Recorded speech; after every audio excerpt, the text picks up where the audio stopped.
I made a motion. You did make a motion. And I'll second. So all those in favor of approving? And looking over the minutes from last month, any changes or corrections, concerns? Okay. All those in favor, I'll make a motion to approve. I'll second. All those in favor? Anyone opposed? Okay.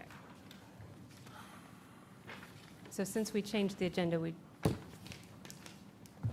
You can move straight into new Yeah. business number 1. Yep. we've got a full agenda this evening.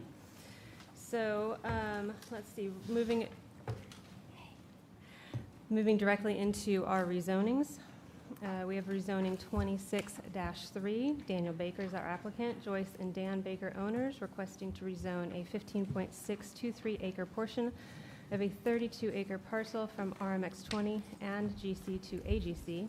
The subject parcel is located on Blessed Hope Road in York, and the property is referenced as tax map number 292-0000010, Council District 3. Good evening, Planning Commission. So this property is in the kind of conflux of Alexander Love Highway, Filbert Highway, and Highway 321. It's about 27 acres in total. However, the request is only to rezone about 15 acres right down the center. And the purpose of that is to subdivide and build 3 large lot homes on these 3 properties that would be created. Here's a good look at it. This is just a rough sketch plan. Again, these are 3 5-acre segments that would be carved out and rezoned AGC. The right side would remain GC, that part against Highway 321, and the part against Alexander Love Highway, for now, would remain RMX 20. You can see there's actually a split zone parcel as it is, RMX 20 on the left, GC on the right. City of York has a lot of this space, especially tucked under Filbert Highway, as their highway commercial district, which is roughly equivalent to our general commercial district.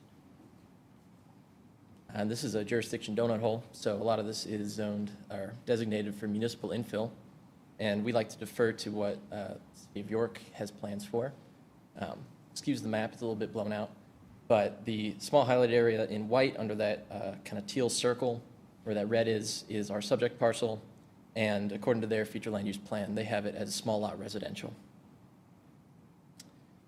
Given that, we've decided to side with City of York and deny this request. It is not consistent with the comprehensive plan and future land use map. It would allow general farming use types where it may not be expected. There are no instances of AGC in the area, and thus this could be considered spot zoning. The current zone reflects the goals of the City of York's comprehensive plan, given that RMX 20 zone, again, playing into that small lot residential plan they have, and the GC kind of working with what's already pre-existing with that highway commercial district. However, this will remove an instance of spot zoning, and of course, this is an instance where down zoning could be appropriate. However, given its proximity to the city, and usually we're very favorable for down zoning and the opportunity to do so, but given its proximity to the city, we don't believe that this would be the case. If approval is recommended, we recommend it also has the following condition that will prevent it from remaining a split zone parcel. Any questions for staff? I do. You were mentioning that there's no incident of AGC in the general area. Where's the closest? That would probably be north outside the city limits. This here, the RUD property you see actually was rezoned for a similar purpose, again, to try and preserve that rural large lot residential homestead Can you feel. mark that property? Oh, the green? Yes, this here is RUD, but the request is for AGC, Agricultural Conservation, which would be here. Okay.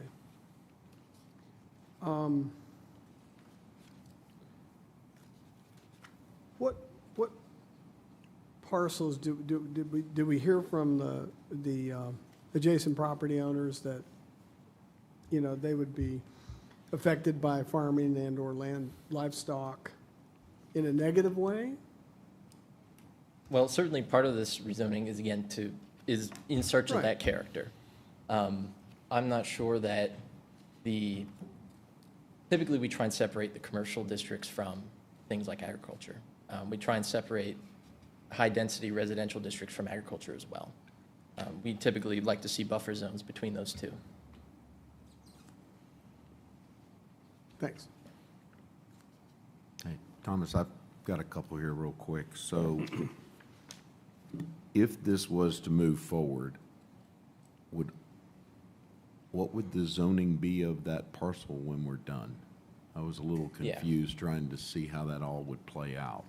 Certainly. So this section here that buffers Alexander Love Highway would remain RMX 20 as it is now. Okay? These three segments drawn out in the middle would become AGC. These are roughly 5 acres, which is just above the limit. And that is purposeful to try and keep those lots as large as they could be for residential homestead use, right?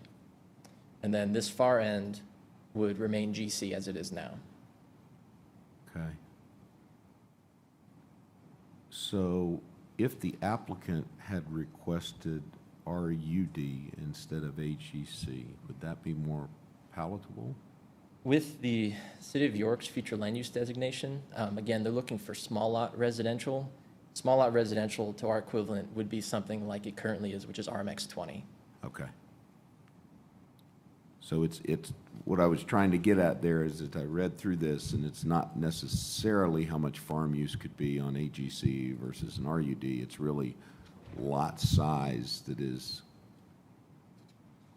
the part that's having some heartburn of, hey, we don't want to go this direction in this area. Right, it just Okay. contradicts what the City of York intends for the space. Thank you.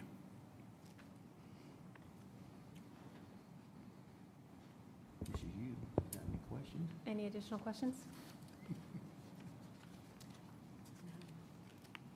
Is there a motion?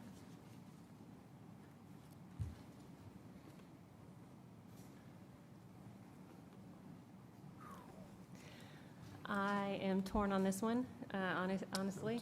I will, though, make a motion to approve for the two reasons, the spot zoning, as well as basically following York's recommendation. I think it's important that the county and the cities work together, so that is why I'm All right, to clarify your motion, making a you're motion actually to be- approve. to Or approve No, or to to deny. I'm accept sorry, to staff deny, recommendation? Yeah, to accept staff's recommendation, Okay. which is to deny.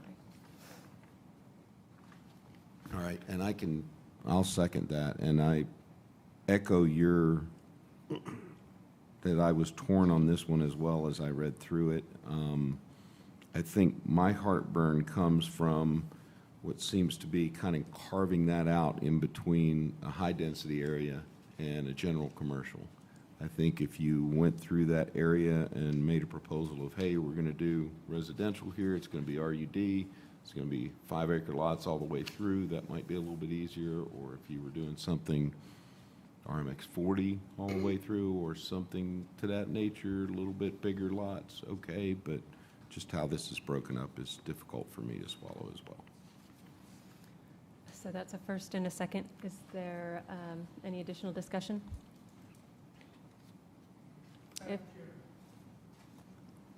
I'm sorry, sir, it's not a public hearing, so we can't really take audience participation at this point. The chance to do that is when it goes to council. So before council meetings is when the public can speak, usually 2 to 3 minutes. Depends on the Yeah, so at a- determination by council. At a public hearing, there's no stated limit would be a on the amount public of time hearing. that someone can speak. But doesn't council usually set a time limit? So there's two separate public speaking opportunities at council meetings. One is the first public forum session, thank you. 2 minutes. And that's Yeah. limited to 2 minutes on any topic, but when there is a public hearing on a specific topic, there's no time limit. Okay. So I apologize for that, but council, when this goes to council in whatever form it goes to them as, that is the time to get input from the public. Kate, the public hearing and the first reading are scheduled for April 6th. April 6th is according when to- it's, According to the document. okay. So April 6th is when it would come before council. I'm sorry, but no, not this time. So we've had a first and a second discussion. Is there any additional discussion? All those in favor? Anyone opposed? Okay, I'm sorry for that. Moving on to our second rezoning. Rezoning 26-4, Jeffrey Martin is the applicant, Brandon Eaton is the owner, requesting to rezone an 8.38 acre parcel from RMX 10 to RUD. The subject parcel is located on Santar Road in York. The property is referenced as tax map number 581-00000068 and is in Council District 2. Yeah, this property is off Big Allison Creek, just south of the nuclear plant, off Santar Road and Duck Cove Lane. So the applicant proposes to take this area, it's about a little over 8 acres, and subdivide it to build 6 large lot homes, each totaling over about an acre each. Here's a sample of the site plan.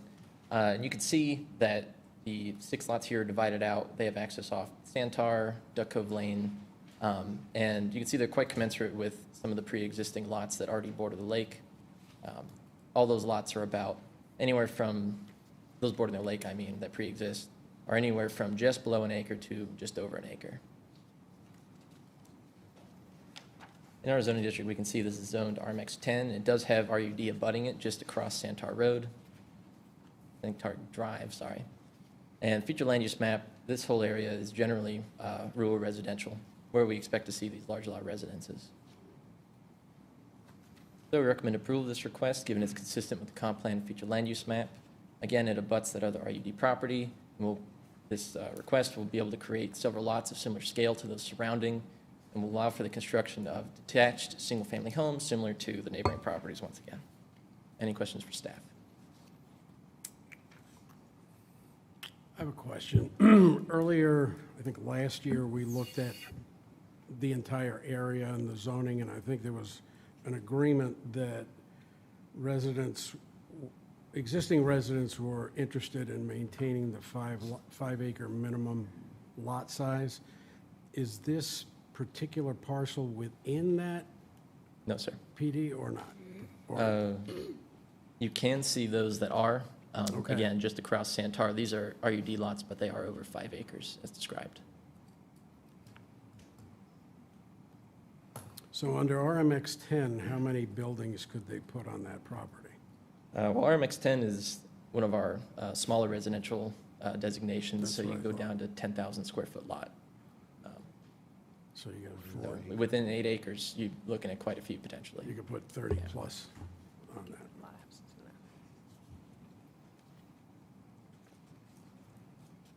Any additional questions? Is there a motion? I'll make a motion to approve. I'll second. Any discussion? All those in favor? Anyone opposed?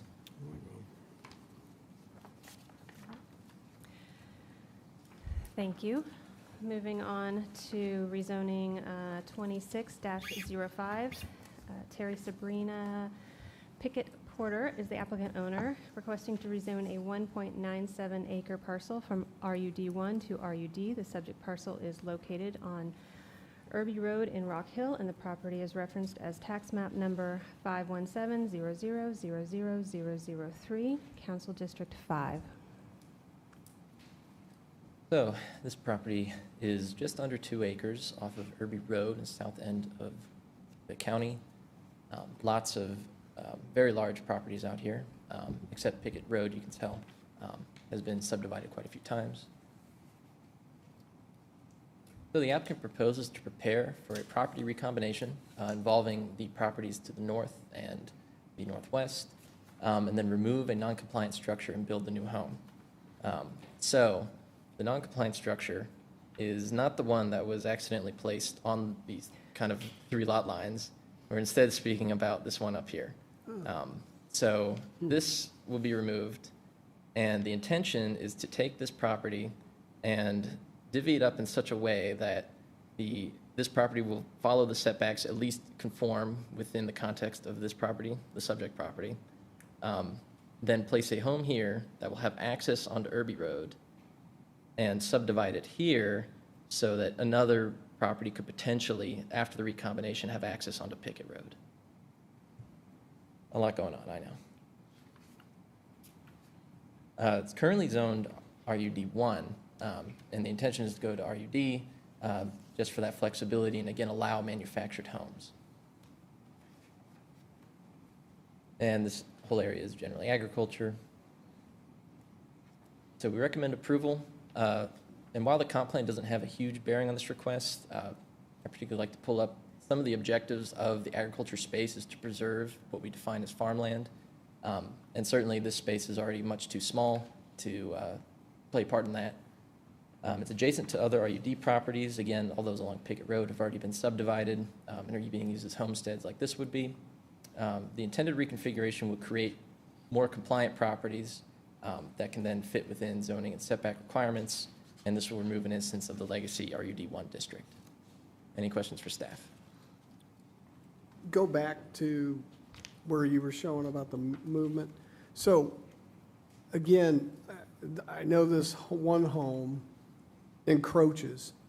Show me how that's going to be, is kind of the end. Reconfigured. Yeah, Yeah.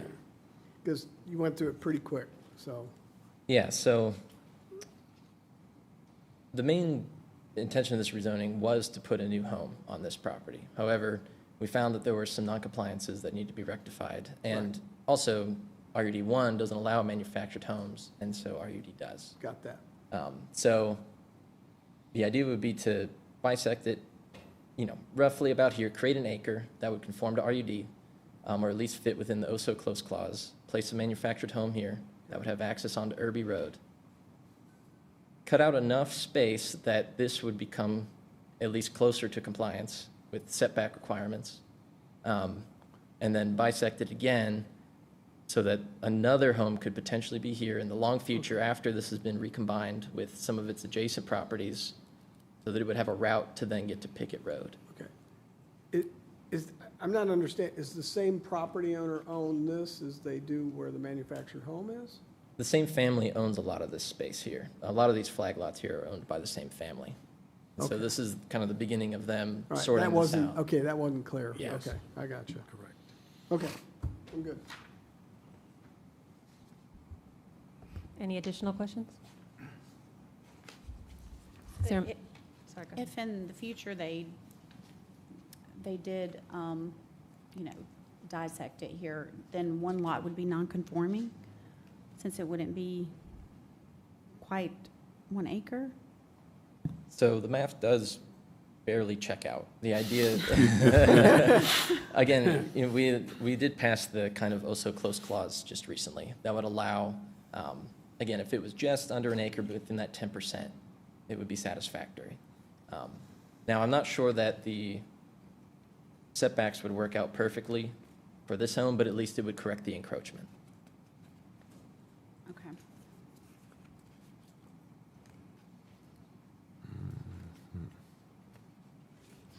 Any additional questions? Is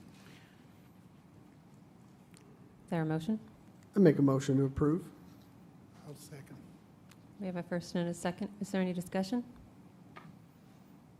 All those in favor? Anyone opposed? Okay. Let's see, moving on to rezoning 26-06, TWP Fort Mill Retail LLC is the applicant. 2648 Highway 160 RE LLC is the owner, requesting to rezone 1.776 acre parcel from PD to GC. The subject parcel is located on West Highway 160 in Fort Mill, and the property is referenced as tax map number 65000000336, Council District 1. So this property is about under 2 acres. It exists kind of in the high-density space just outside Fort Mill along Highway 160.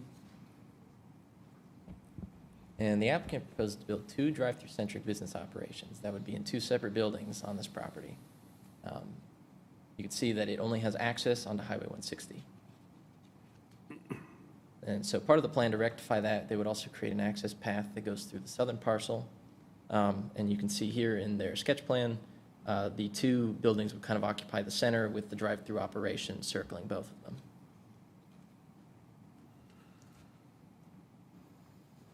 So a lot of these properties, especially these PDs that are zoned down here, were all part of the same PD, a 2008 PD called Stone Acres. And the intention was for a kind of retail village commercial park. However, since it remained largely undeveloped, but because the PD was created in 2008, the developer is now beholden to a lot of the standards and commercial site design standards that were enacted in 2008. And so a lot of the purpose of this rezoning is to give them a lot more flexibility and to bring them up to modern commercial site design standards.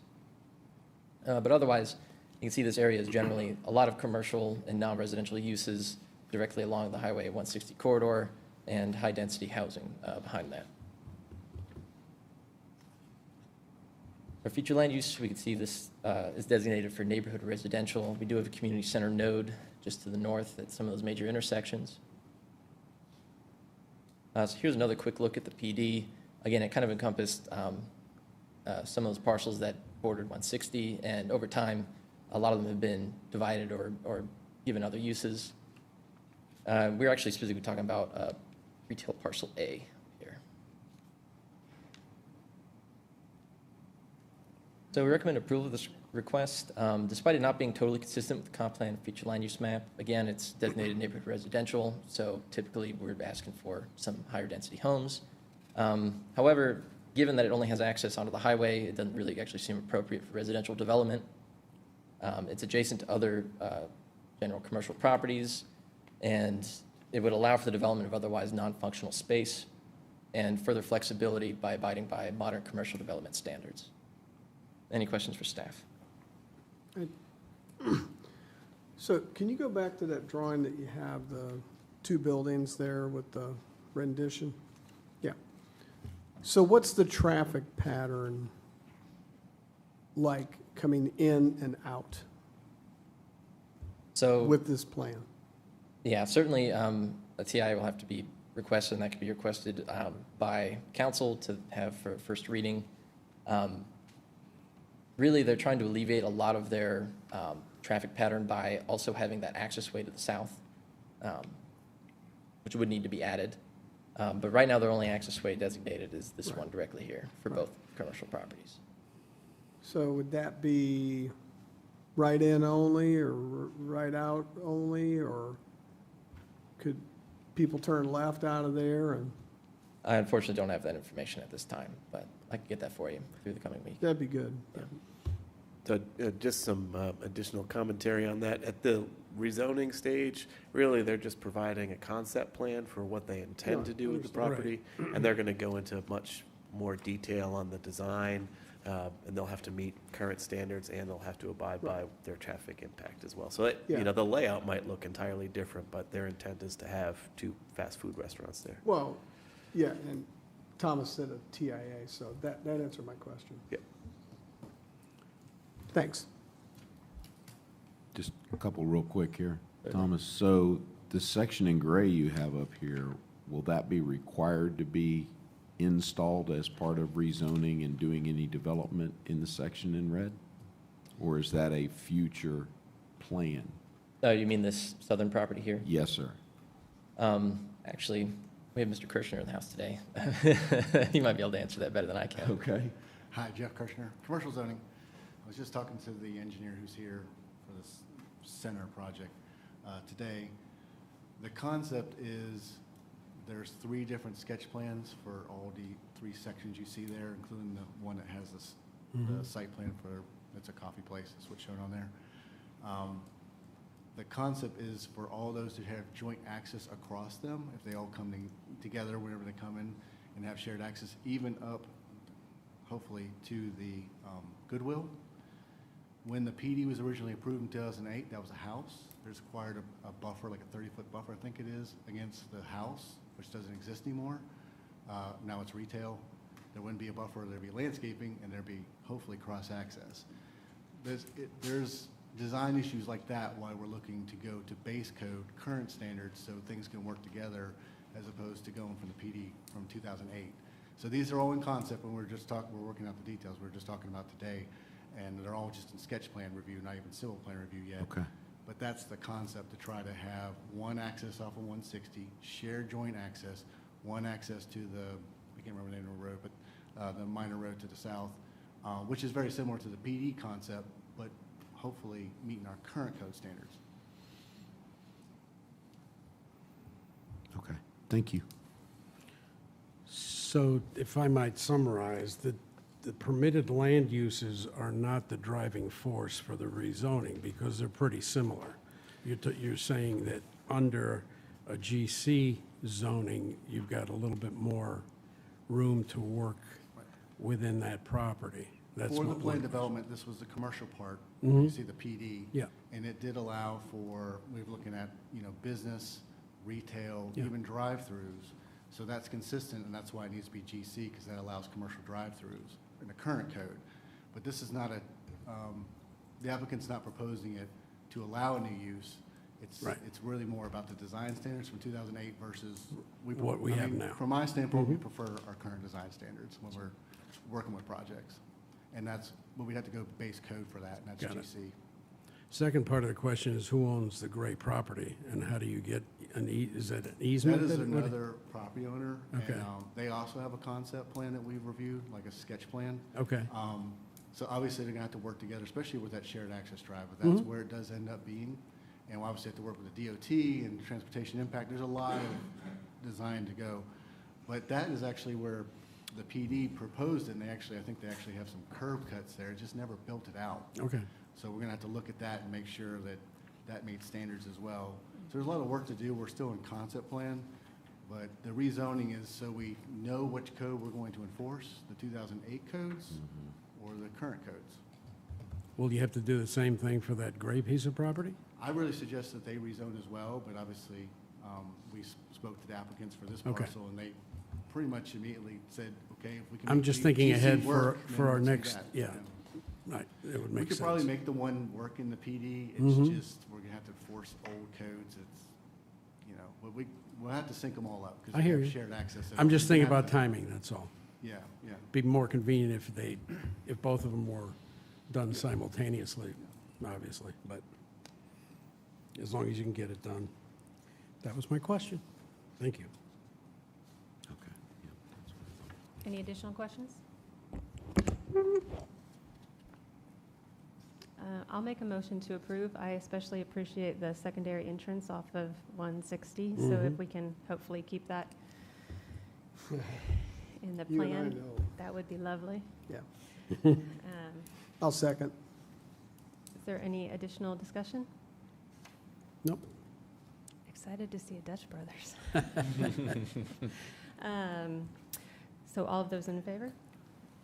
Anyone opposed? Moving on to rezoning 26-7.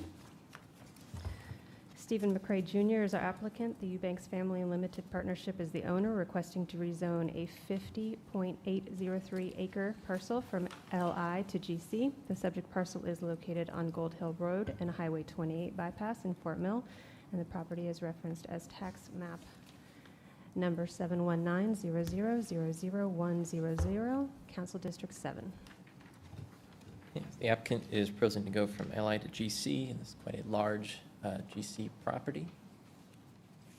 The applicant proposes to allow a future commercial development in anticipation of the Gold Hill Road bifurcating this parcel after realignment with the Highway 21 bypass. Excuse the typo. And you can see in the aerials, there's already the area cleared that's commensurate with that plan. Here it is a bit clearer. Here's our subject property. And Gold Hill Road will eventually fill in that curb there. And it will essentially create two properties, one here and then our large subject property. A lot of the space is zoned light industrial. You can see we have lots of non-residential uses around here, as well as a lot of high-density residential uses. And our future land use has this area for the I-77 corridor employment, given its proximity to the interstate. And on the other side, we have neighborhood residential. So we recommend approval. It's consistent with the comprehensive plan future land use map. Will not exclude some of the expected land uses that we would like to see in high employment space, including hotels, offices, and restaurants. The scale of the potential commercial development could meet the employment value expectations within the designation, and this is an opportunity for the property of this scale to develop into a cohesive business park. Any questions for staff? Is it going to be right next to the school property where they'd have access into the school off this new road? Because it goes right by the middle school. Yes, or this the property. new middle school. The property does abut the school. There's a lot of topography challenges on that west side of the property. But I can't speak to the intentions of the applicant beyond wanting to zone for Okay. commercial. And can you clarify for me, so when we're talking, it'll be on both sides of the new Gold Hill, or it'll just be on the north side? So Is the that one rezoning pe- would Is that be, one property? yeah, so the rezoning would be for the full 50 acres, but the general commercial zone would also apply to the part that is segmented off after. So it would be both sides? Yes. Right, Okay. both sides. Good question.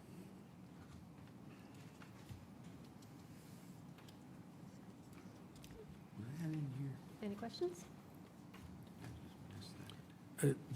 I had one that, there's a reference to a TIA, is that going to be required? And does the realignment of any of the surrounding roads affect that? Well, that is certainly for, once it gets to deeper transportation review, but any large commercial product will certainly need Is a it going TIA. to require it? Yeah. Okay.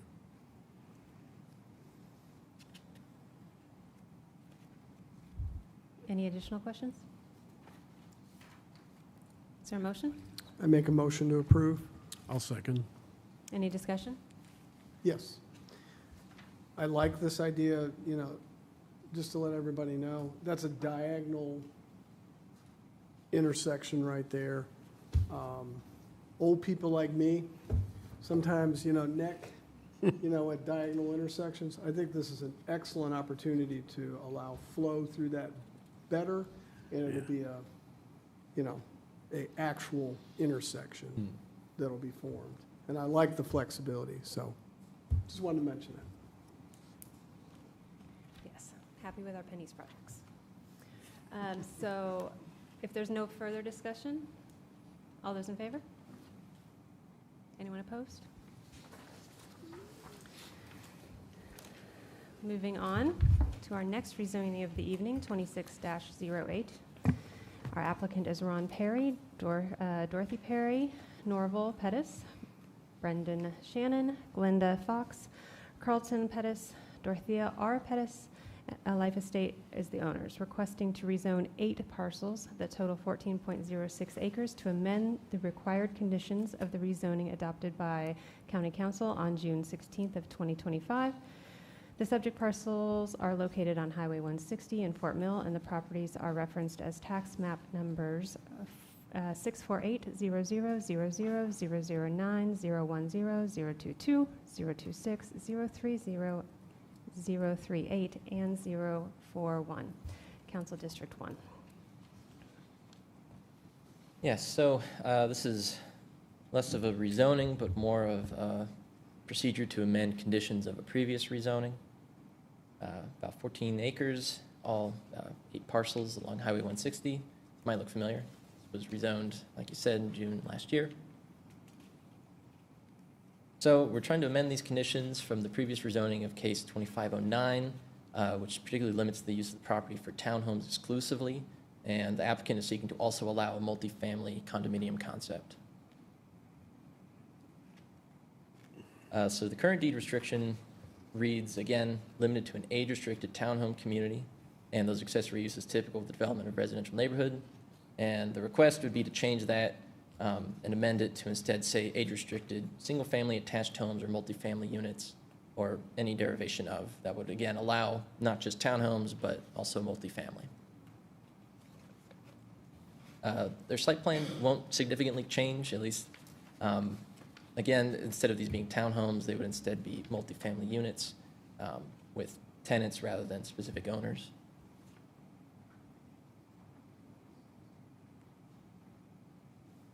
As you said, they would still be owners, but again, different concept. So zoning, you can see the 2509 rezoned all this space over from RUD to RMX6. And that was because we saw the space was in a transitional area where we expect these properties to aggregate and form cohesive development. So the comp plan and future land use map has little to no bearing on this request, as the scope of the rezoning is just to amend those conditions. And of course, this will afford more flexibility in the development and marketability of the site. Any questions for staff? So I understand the concept of, owning the home but not the land, but are we talking specifically like an apartment? We're not talking apartments, correct? The applicant is here if you'd like to ask specific questions about that.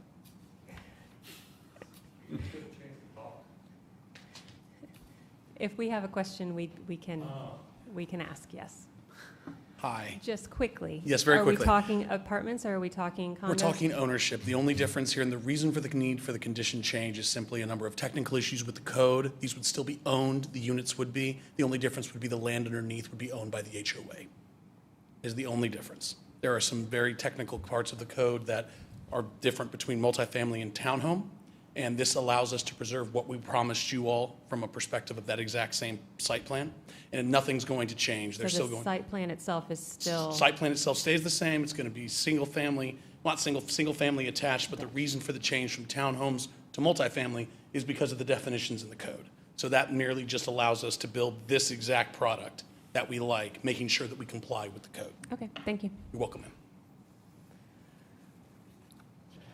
Can we get some clarification on the definition, perhaps, that was just brought up? Jonathan, maybe, or Thomas? Yeah, townhomes are pretty straightforward, single-family attached. So if it's something other than that, it's not a townhome.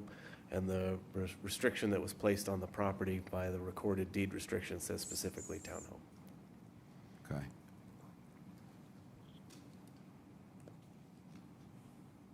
So what would make it, I got more confused the more I looked at this then. I Yeah, so thought I had your it figured out. townhome is going to have the sublots, so you would own both the unit and the land under it. So Okay. under this concept, you would still own the unit, but not the land under it. And that's a code issue or that's just a request from the builders? So it's a mixed complexity of, the code is more flexible for the multifamily arrangement in that definition when you're doing site design and, having specific deed restrictions. Most projects, they don't have deed restrictions. But for that, they'd already be able to move forward on this. I'm still trying to get my head wrapped around. I think, I understand a mobile home park. yeah. I get that. I'm trying to get my head wrapped around, I don't think any of these are on wheels. So how you wind up with a built structure, but you don't own the property underneath it. It happens. My parents live in a position like that. Or Is can I that ask common the in question age-restricted communities? how does the ownership of the land under the structure determine what they built as far as this design? And what's taxed? It's the difference between a condominium and a townhome. Condominium, you own paint to paint. Townhome, you own the land underneath it. So they're wanting to go to a condominium horizontal regime. So in that case, you would not own the land, you would own the structure, or paint to paint within the structure. So that means no one in the condominium pays property taxes? They would still pay property tax on their homes, but not on the land. Okay. Property that the- taxes on the land would be carried by the HOA. I was going to say that's the They're still HOA. paid, just not by the individual owners.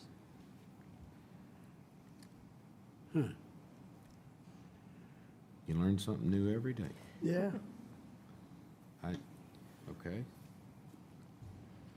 I have a question for Thomas. Thomas, the original approval included some results of the TIA and some commitments for certain access on 160. Do those remain the same? Yes. Okay.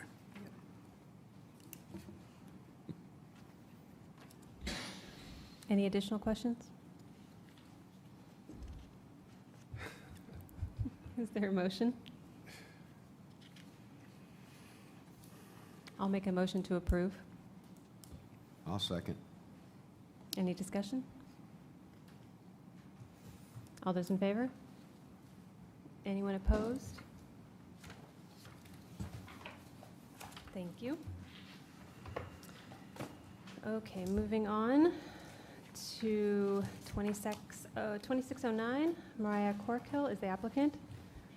Cork's Property of the Carolinas LLC is the owner, requesting to rezone a .81 acre parcel from UD to GC. The subject parcel is located at 4070 Charlotte Highway in Clover, and the property is referenced as tax map number 576-000007, Council District 2. Yes, so the applicant is proposing to go from UD to GC, quite a small lot, but it's a 4 commercial tenant mall. And the idea is to, rather than change any of the structures that pre-exist, instead expand the potential uses to expand again that tenant base that could potentially occupy one of those 4 storefronts. So this area is largely zoned UD. Actually, that property that is zoned off of Blucher Circle, that is zoned GC, that was part of a rezoning from 2023, case 2330. Rezoned for a very similar purpose, again, to expand potential uses outside that UD doesn't grant, but GC will. So the future land use, actually, this is identified as a village center node. In village center, we're looking for more like neighborhood commercial, a lot less intense commercial uses here. And that kind of commensurate with the single-family residential underlying designation. And so while it's not consistent with the comp plan and future land use mapping, and general commercial is just a little more intense than expected within village center, we do see a lot of these business operations pre-exist this node. The nearby property, again, was rezoned for that same purpose, going to GC to expand tenant base, and it will not change the primary function of the site while also removing another instance of the legacy UD district. Any questions for staff?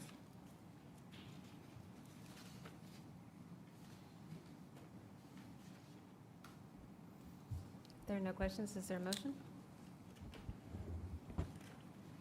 Before we get to a motion, can I ask a question? I'm sorry. Yeah, go ahead, I was ask a just- question.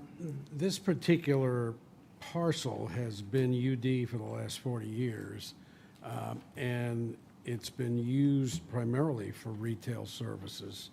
I don't think there's been that much turnover there. Is this request from the existing property owner, or has there been a recent sale? I'm just trying to figure out what's triggering the rezoning request itself. To my knowledge, it is the existing property owner. Okay. And they're just looking, again, they have some potential tenants that they would like to, be able to accompany. Sorry, accommodate. Okay, because We know what UD you meant. permitted land uses are retail, but it doesn't say what they are. Warehouse and distribution light machinery don't apply because it's in a commercial area to begin with. This is also cleaning up a UD. I understand that. Right. yeah. Right? Yeah. Yeah. So that's part of I don't have a problem with that. doing I'm this, just, yeah. Didn't we rezone that larger property for a restaurant?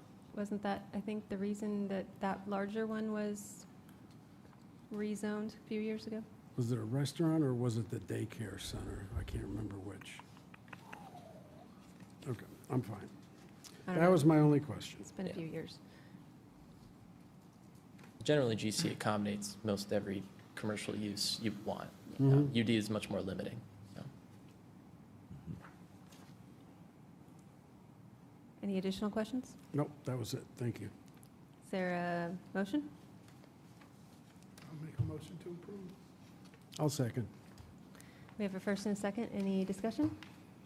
Not discussion, but I'd like to point something out. I don't know if the applicant is here tonight or not, or no.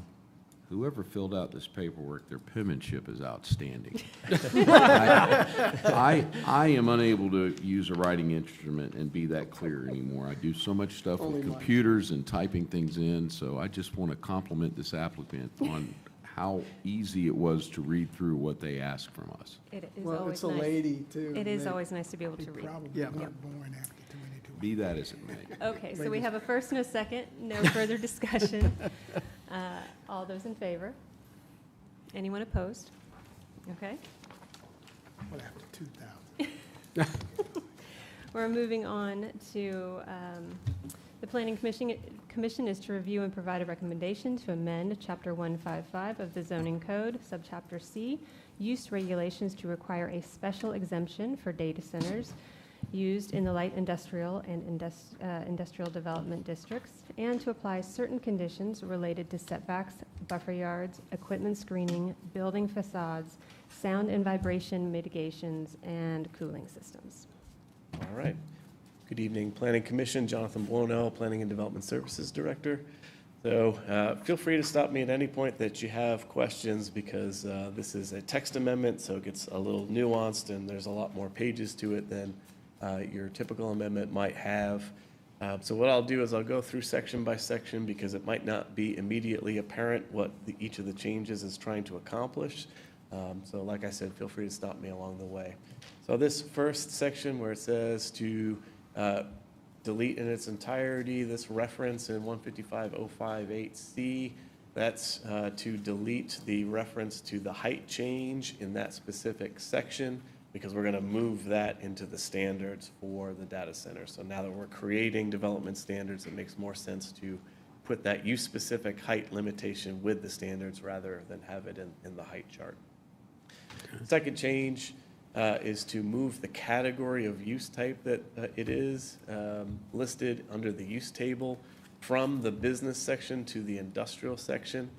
And while that doesn't impact the use table at all, what that does change is the amount of buffering that's required. So I'll get into that in the next slide, but it increases the buffers that are required when a new data set is being developed. Third change on the list here is to change it from by right as an allowed use in light industrial, industrial development, and business and technology parks, and to change that to, on the next slide, so you can see here, data centers is the line here. You can see it's P for permitted, otherwise known as by right, and LIID and BT. So the change would be to create a special exception requirement in the light industrial and industrial development districts, and make it a conditional use in business and technology. Now, the reason it would be conditional in business and technology park is that's a special district. It's the same thing, same level of review and approval as a planned development district, a PD. So it's a higher requirement. They have to do a whole bunch of master plans for that process. That has to go through a rezoning with county council, and they have to have an itemized list of uses that are specifically allowed in that PD. So it doesn't make sense to then also make them go through the special exception process, since they already have to do many steps further than that by going to county council. Like I said, moving that to the industrial category of uses increases the buffers. So right now, when you have a data center, it's the same buffer category as a bank, a hospital, and offices, and it would move that into the same category as manufacturing, salvage yards, and warehousing. Much better equivalent there. Jonathan, if I could hold you right here real quick. Absolutely. So that change in from permitted use to special exception or conditional, how does that change the process that an applicant would go through? Yeah, good question. So if you are in light industrial, you're in industrial development, you would have to go before the Board of Zoning Appeals. You'd have to make application for a special exception. They would review it for community context. They have just a couple of standards that they review, and ultimate approval lies with the BZA. Whereas if you're doing a business and technology park, that's its own kit and caboodle. You're not going to have just data centers as part of that development. It has to be a whole park. There have to be multiple uses in it. B&T district doesn't even need to have data centers in it. It can exclude them. If they want that to be part of their development, they would have to specifically propose that to county council. So that would have to go through 3 Right, readings. of the so public what this does for folks to understand is, as a permitted use, they could simply submit site plans, and then you start with the process of trying to, are you meeting the requirements of the code with your site plan? Are you doing everything you're supposed to do? But there's no question about whether or not they could build there. That's right. By doing this, it takes it back to the zoning board of appeals and says you first have to get approval from them to put a data center in this location. That's right. Okay. And then we've got some standards we'll go through in a moment, but whether you're approved through a special exception or as a rezoning through a business and technology park, you would have to abide by all of the new standards. So here are those. Jonathan, so Yes, it'd sir. be a much more rigid process to go through. If you had BZA, is there any other process extra in the special exception that they would have to go through besides BZA? Nope, so BZA has ultimate authority over special exceptions, so they're the final stop there. That gets you the entitlement, but you still would have to go through your site plan design, all of your building permits and all of that, all of those steps to actually get the site approved for the layout that you have and the buildings to go vertical. And that's, I was going to ask, so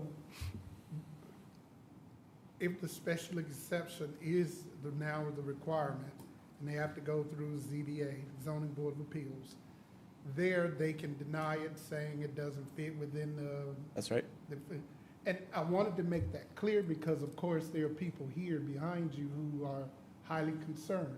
Of course. And in case they're thinking, well, can you guys stop this? We don't want it here.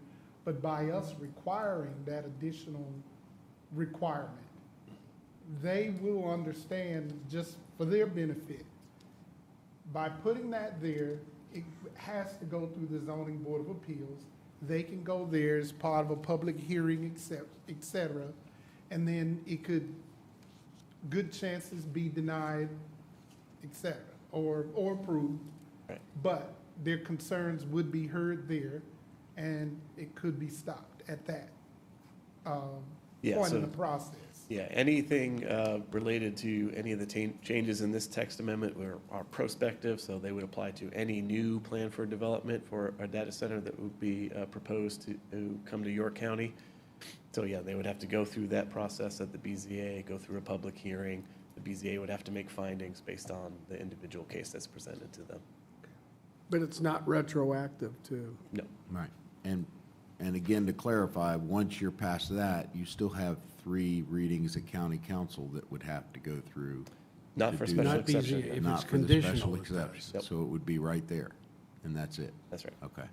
Jonathan, if it's a business park, the conditional is a different process? Yeah, so that requires rezoning. That requires. So that is the 3 readings and a public hearing Would it also come before through- county council. Would it come through It planning would go commission through the first? planning commission for Okay, I recommendation. just wanna yes, clarify, yes, that's yeah, all. Absolutely. and so the special exception would still only be for the zoning designation of LI and ID. That's correct. Okay, thank you. All right, for the standards, so in the uses section of the code, there are a lot of different uses that have conditions that apply to them. Like I mentioned, all of these would apply to any future data center, whether or not they were approved by a special exception or as part of a B&T park. So this first section goes into noise. So we would require them to have a noise study be submitted by an acoustical engineer. And they would have to demonstrate in that sound study, that noise study, that all of the development that's proposed and all of the mitigation elements that are proposed to go along with it would ensure that at full build-out, they abide by public nuisance standards and the performance standards. Getting into specific equipment mitigation, this would require that all rooftop mechanical equipment has to be screened by an acoustical barrier. So whether or not they can meet the standard without it, this requires that they have to have it anyway. Same for the ground equipment. This states that they would have to enclose any of the ground equipment unless mechanically it will be infeasible for that unit to function while it's enclosed. This would also limit generator use for testing purposes only and as an emergency backup power source. They could not rely on these units and comply with these standards. There's some reminder text in paragraphs 3 and 4 here that they would have to abide by our noise ordinances and the performance standards also mentions you can't have vibration detectable at the lot line. Let me, Any questions on yeah, those? real quick. I Yeah. do. Go So ahead. on the noise ordinance part, do you get down to a actual physical measurement number that can't exceed through a certain distance? So- Yes, so that's all in code. Yeah, that's codified in both the nuisance ordinance and it's also in the performance standards. What, to be clear, because I've got a little bit of background in this in the industry that I'm in, when you look at portable generator sets, not something that we used here, but more like what you would see in a food truck Friday, a lot of times those are designed to be below 68 dBA, 7 feet away. Okay, so I'm asking if there's something in our code that says, yes, when we look at a noise ordinance, we have a physical, yes, we're using this acoustic engineering study, and the limits are this amount of sound at this distance from whatever we may be looking to test. Yes, I can't recite those off the top of my head, but we do have them. Okay. I'd be interested in seeing those or having someone point them out Yeah. to me We can send that to you. if we could do that. And also for the public at large, so they can see what those actual levels are in the code. And the second thing, I guess, since I got talking about portable generators and this kind of background, for everyone's understanding, the EPA does not allow generators that are designated as emergency to be used consistent 24/7. So doing that's a violation of the EPA regulations, and the federal guys are very serious about that. There are a lot of companies that no longer provide generator sets in mobile applications because they cannot meet the Tier 4 final regulations that are out there for the generator sets. So folks that have said, well, these generators are going to be running all the time, it is only going to be if there's an extreme power issue. It cannot be something that they do 24/7. Yes, sir. Hey, Jonathan. That's why he's a Georgia Tech grad. He's got, He knows. so I know we got the 80-foot limitation on the building. What if the pad, and you can, and I'm looking at the, road view of it, cars going by, people, pedestrians. What if that pad was 10, 15, 20 feet higher? Okay, so I mean, I think It- he's gone hold- on to the hold- next, hold- I think you went on to the next page. You're talking about distance, and that's on the top of it. No, I think- understand, but I'm just asking him from a height standpoint. Could that be, if that pad was 15, 20 feet higher, does it have to be, is it limited to that 80 feet? Or, because that would be a total of 100 feet. So explain what you mean by pad. The building pad as relates to the road. But, yeah, so the height measurement is from grade. So if you've got a pad that goes above grade, Okay, are there any limitations, like if they build that pad up, I guess is what I'm saying, when it's from the road? yeah, if they build a pad and the pad's going above grade, then they would eat into their allowable building height. Total height from the ground. Total height from grade, 80 feet. ground, period. No, but I'm talking about from the street. I'm just saying, if you have a pad. It's on a hill. Say If it's on a hill. Right. If they built the pad, say 50 foot back, they built, So they're building into a hill in your scenario? no, they're filling a area Okay, that doesn't have, Yeah, it's from grade. so it's from where it sits on grade. That's right. So it could be, from the street, it could be 100, 120 feet high. Yeah, so what you're referring to is probably better termed as elevation. Correct. Above I sea level. understand, right. Right. So, yeah, so height by code is measured at grade. So if they're grading the site, it's measured at grade. And there's no limitations on, more distance away if it's higher off grade.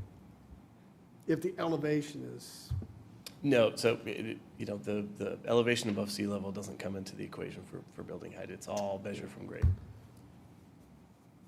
the way I look at that, that's not good. But It's not. So here's some examples of what those sound mitigation devices look like as required by these standards. So there's your louvered walls that would be around that rooftop equipment. There's an enclosed generator in that big box there. And here's an example of, from the QTS site that's under development currently. That's the noise study that was done for that project. So here we have. I'm sorry. Yeah, go Would ahead. you mind just going back one slide real quick? Absolutely. Because I don't think this was in our packet, was it? No. Yep.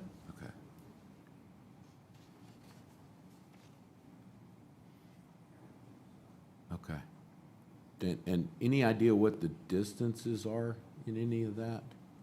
I'm assuming the circles are where the measurements were taken, or is that noise level for all the colors in that graph? Yeah, so all the colors are the acoustical Okay. study there.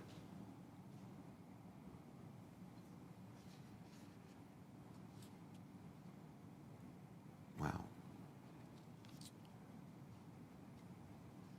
Jonathan, one quick question. Is the structure that's used for noise abatement, is that within the 80-foot, or is that? No, so there are specific exemptions from height when you have rooftop appurtenances. Okay. So if they're taking up, I forget the percentage off the top of my head. I think it's like 40-ish%. If it's under 40%, it doesn't count toward, of the rooftop area, it does not Okay. count towards building height. I think that was one of the arguments that was made to allow the additional equipment for the cooling and the chillers and That's right, that whatever was part of else, the calculus that of was council good. when they made the Okay. amendment, that's right. Thank you.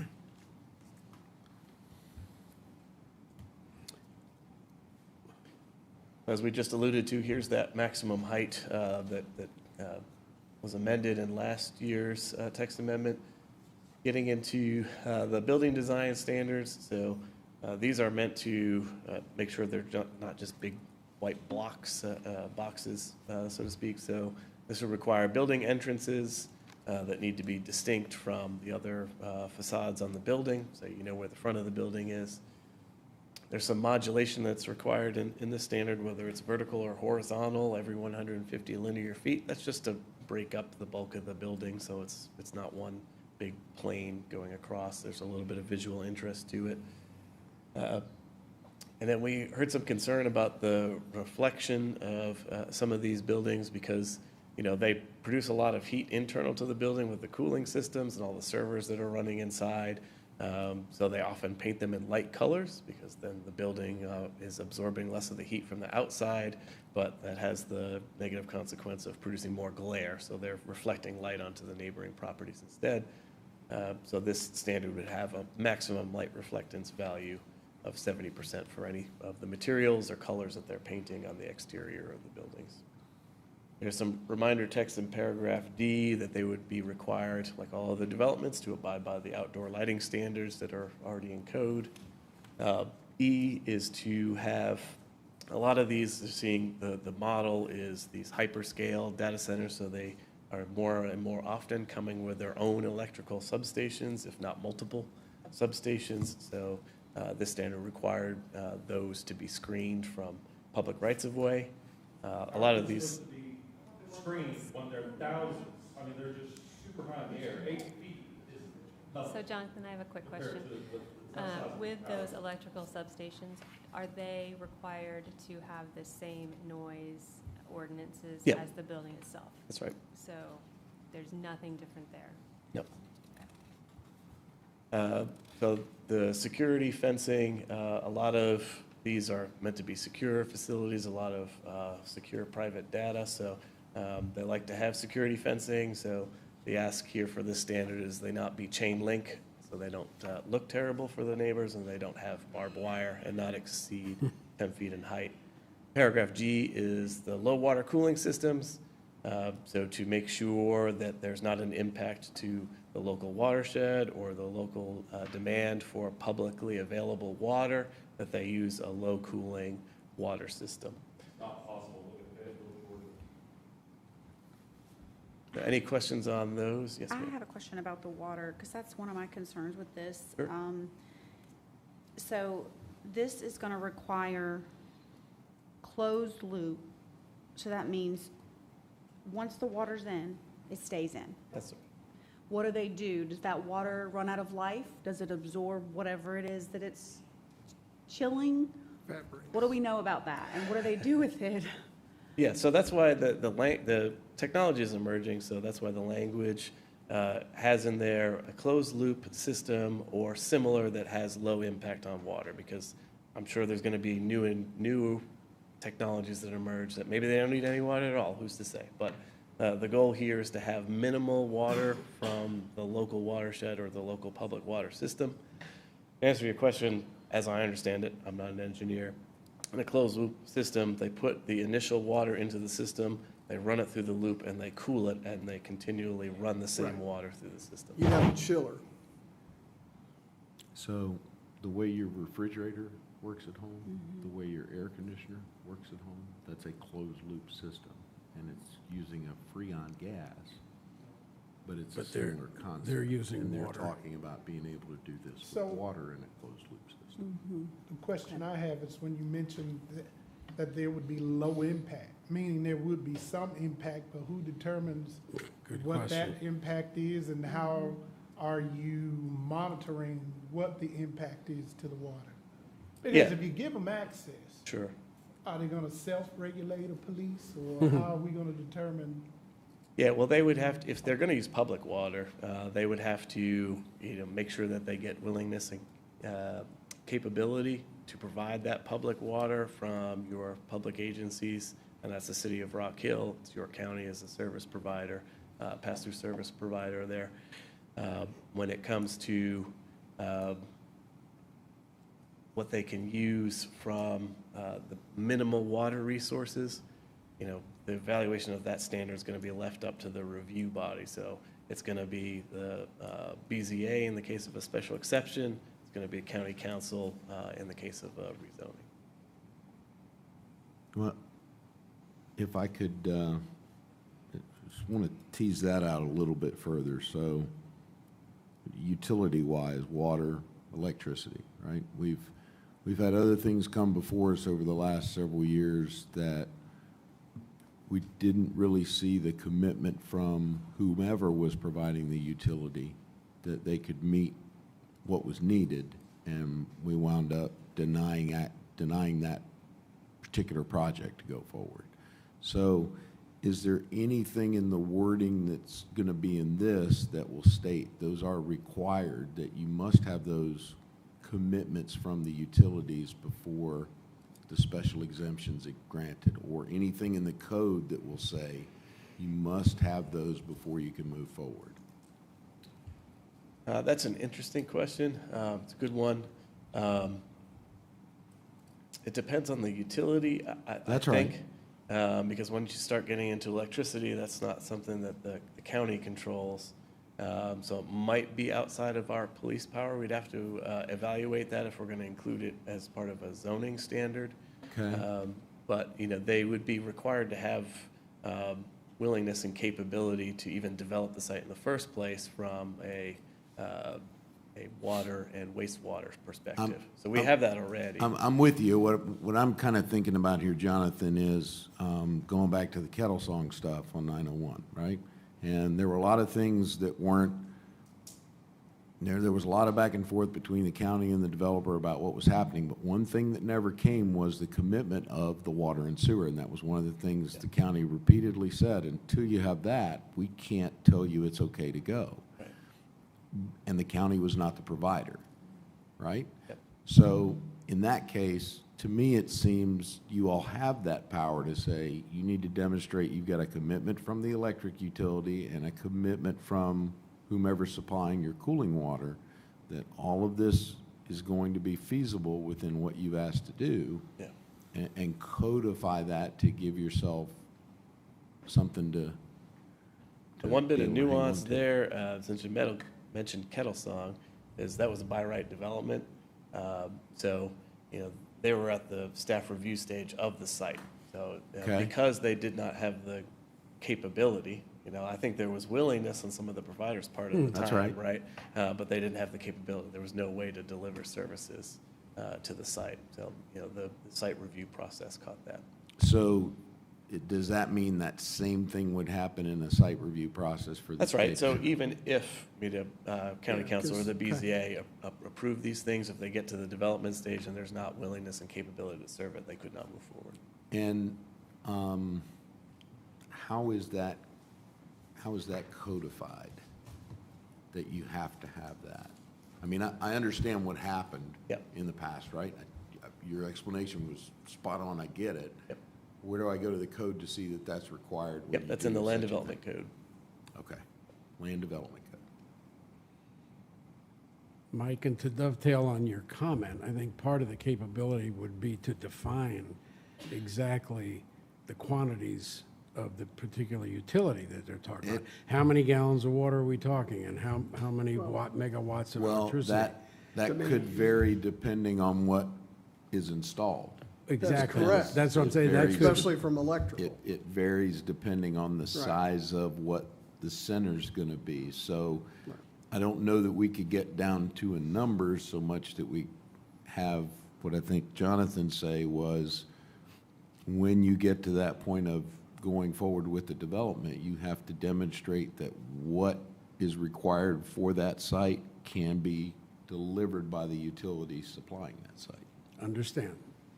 Take an example where a particular data center decides they've asked for the requirements for 5 buildings, and they end up with 10. That changes the requirement. At what point is that change reviewed, and by who? Well, Or are we that- just giving them a carte That's blanche? probably better ask of the gentleman there with the necktie that has Well, much more understanding of kind that of than I directed do. it at you, okay? but I know he's listening.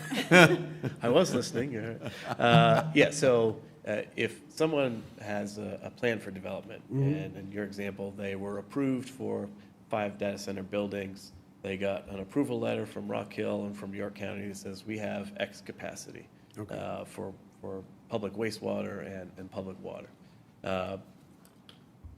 If they want to do more than that, they'd have to come back through and start over. So they'd have to get their plans revised, say, we know we started with 5, we got approved for 5, we actually want 10.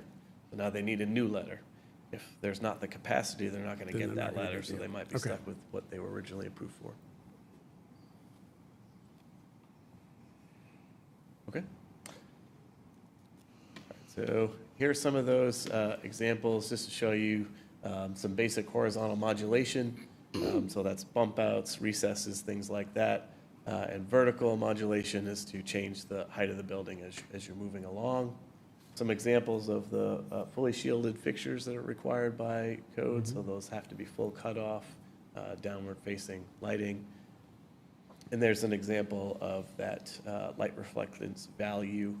And I had to learn a little bit about this. There's actually no way that that humans can reproduce pure white at 100% or pure black at 0% reflectance. So what we're looking at is to make sure that they're at 70% or below, with the preference being earth tones. So you put it all together, this is kind of a smaller scale from what we typically see being pursued today for data center campuses, but you've got a couple of buildings, you've got your substation there, you've got your sound walls, your screen walls, your security fencing. They typically have some type of guardhouse and employee parking, so if you put it all together, that's kind of what it looks like. The last section in the proposed standards here is when adjacent to residential, that there would be increased setbacks above and beyond the district minimum. And for ground equipment, that those be set back even further, those ground units. So some of the methods that folks could use to accomplish that setback would either be to meet it with 300 feet or to have it face on the other side of the building where you're meeting the distance and you got a whole building separating the residential property from those ground units as well. And here, loading bay locations, those could only be on walls that are not adjacent to residential property.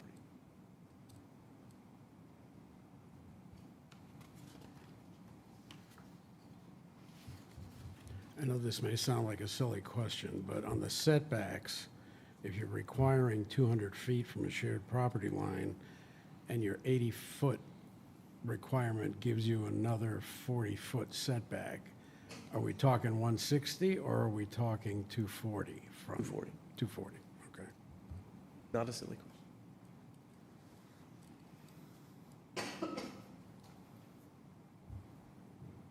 And there are no requirements on setback from major roads.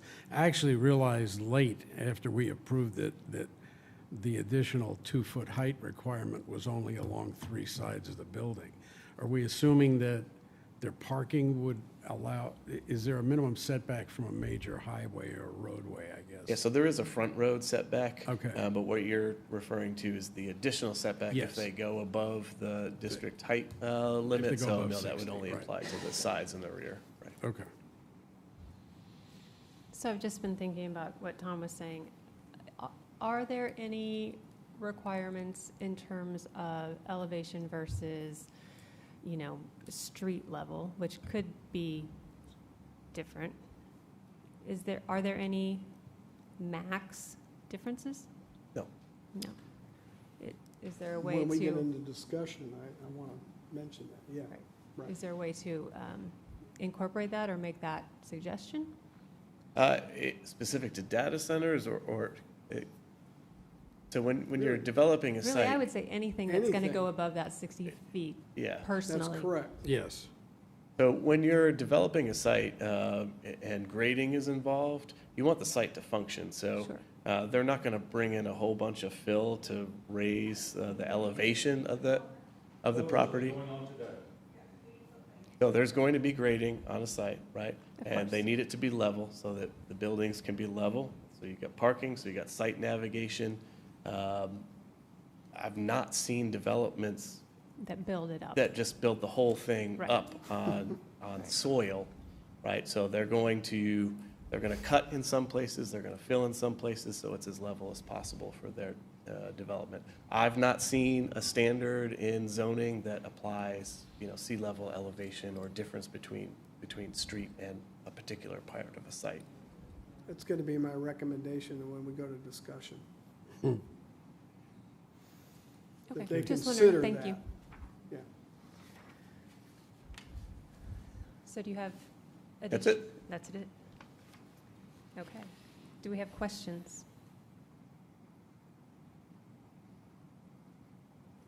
I think we wore him out pretty good along the way. We did. I have one elephant in the room question. Go for it.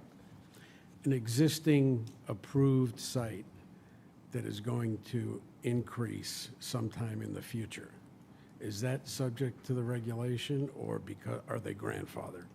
So any newly proposed data center development would have to abide by the standards if adopted. Even on an existing data center? Let's call it an expansion. So an expansion would be a new plan for development. Okay, thank you for clarifying. I'm sorry, He said, I'll repeat that. Go He ahead. said that even on an existing data center, if they wanted to build additional buildings on the property, it would come over and under above what's been approved. the new. Is that correct?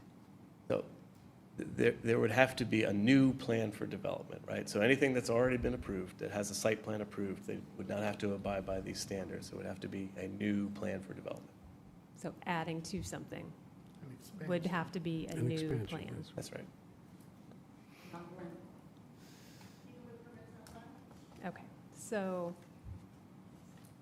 is there a motion?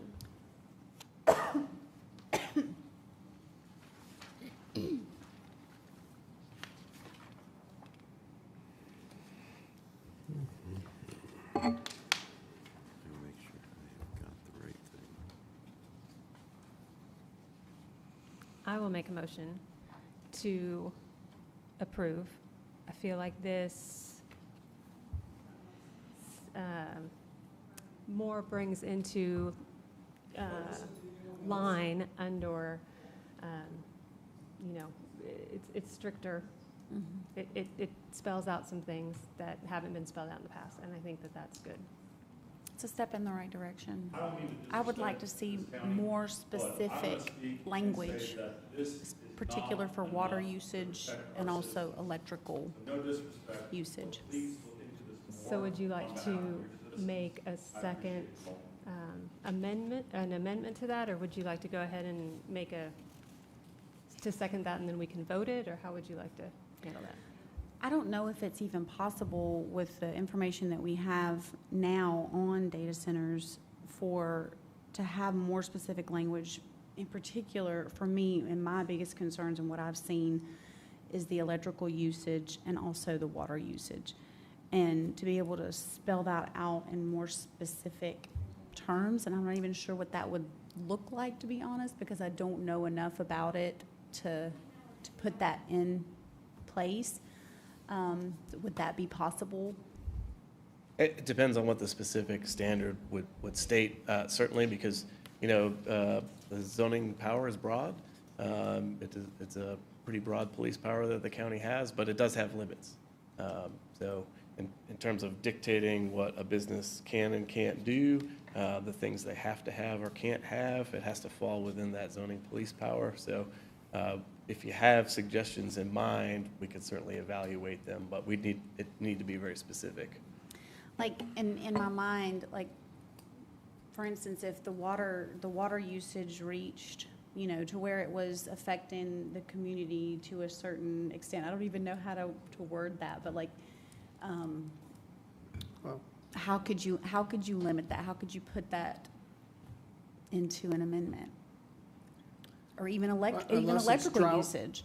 Unless it's drought conditions, then you have to put limitations even on. Right, and like, who's to say, like, if it was drought conditions, right? And then you have this big data center and they're using this certain amount of water, and who's to say they're not taking the water and the people are suffering because of it? That's right. Same thing with electrical. They're drawing all this electrical and we're having black or brownouts because of it. Where they turn on hard Those- brake hard generators. Those are my concerns. And I don't unfortunately know how to be more specific, because I don't, like I said, I don't have the language to do that. So if anybody has any ideas, I'm all Well, on the ears. drought, I can speak from a water, because that's what I do. If there's drought conditions, then the utility would have to make that determination.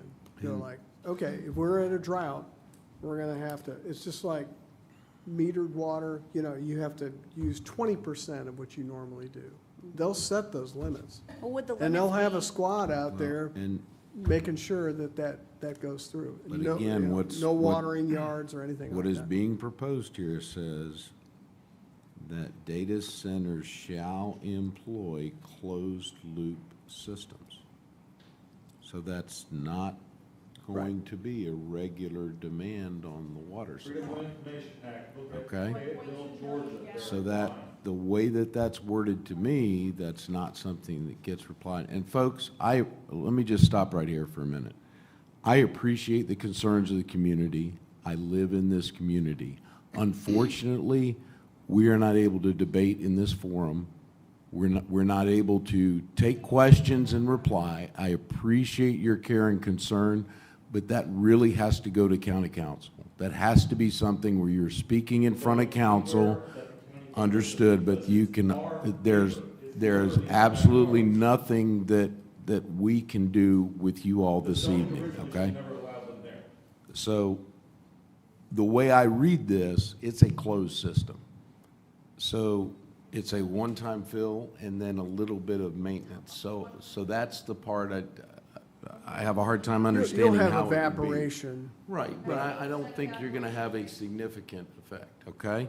And the utility side, though, the electricity side, although, is a completely separate matter, because I don't see, okay, well, when something happens, how do you all deal with it? And what is the effect on the community and whatnot? So The self-regulated emergency. I would, sir, again, your word is not enough for us to be considered an expert. We would need documents from expert folks to provide the feedback. The opinions are things that have to go to county council. So Mike, piggybacking on that and what Jonathan said also in terms of electricity, not something controlled by the county, correct? I mean, Right. we have, Duke. well, or, you know, I guess there is York County Electric, but, Yeah, but they're different, you know. right. So, again, I don't know that we can put that, I mean, we can make a recommendation to council. That's all we're to- doing, period. Exactly. Everything we're doing here is a recommendation. Nothing of what we Always. do tonight is going to become Exactly. firm until council approves it, tweaks Exactly. it, does Recommend whatever. somebody outside the county staff to write this. So, I mean, the thing that, as I was asking Jonathan, what's a little bit unclear from just, and this is just some of how the code works, is when you read this section, you don't necessarily have it jump out at you that, oh, this has to go to Board of Zoning approval before you can even move forward. And oh, by the way, they're gonna require that this, and this is required as far as the capability, so. Yeah, that's another point that's worth mentioning that I don't think we've covered yet. So when the BZA is reviewing items, they can apply conditions to their approval. So those would go above and beyond the standards that are applicable to all data centers. So on a case-by-case basis, they're allowed to add additional conditions of approval to those as well. Yeah, I guess that's the one piece of feedback that I'd like to see a little different in here would be to really call that out a little more specific, that it is in these particular zoning areas. When you're down in section, let me get right what you did here. So whatever the new subpart becomes, right? That we've got 155 XXX because we haven't identified what that's going to be yet. Is that right? So that's just the X there is, so we can find a logical order to put Right, it so, into the so code. when we actually give that its designation, then within this section, that you've got a little bit more explanation, not necessarily, maybe the applicability section's gonna be a little bit more to say that any of these require BUZA or BZA approval, has to be in these districts per this section, kind of points Right. you in the right So, way. yeah, the code's not to be, meant to be read in isolation, so, you know, the applicability section talks about all data center uses that are specified as Okay. conditional or special exception under the use table, and there's a reference there, so that's this table here. So, Right. that would clearly show whoever's interested in applying for a data center that a special And exception then will be you, required. you've got to go look somewhere else to see what does SE mean and how does that apply? That's right and blah, above the blah, use right? table. And so, Yep. yeah, Yep. yeah. Dealing with the National Electric Code, it leaves a lot to be desired with that stuff because you go to size something and you're in this part of the book and then you have to flip over to this part to read 2 sentences and then come back to the other side. So just, sometimes I think it would help folks understand better if that was laid out a little more comprehensive in each section, but I understand the point you're making. Could, Jonathan, Yes, during sir. the discussion, could we bring up things for council to consider, Sure. like electric, water? Yeah, the one thing I will say about that is there have been a number of recommendations that you all have put forward for council to consider X, Y, Z. And then we get up and we tell them, planning commission would like you to consider X, Y, Z. And then we get the, well, what do they mean by that? What do they want us to do about that? So the more specific you can be for council, that helps them figure out, you know, what your, which path you're trying to get them to row down. Place industrial like steel cabinets, biggest site outside residential area. All right. Jonathan, we're not the first county that's experiencing all of this, and I'm sure you guys researched some of the existing ordinances and proposed amendments and changes. You can go to York County, Virginia, and they've got a 20-page document. I have not compared that side by side, Yeah.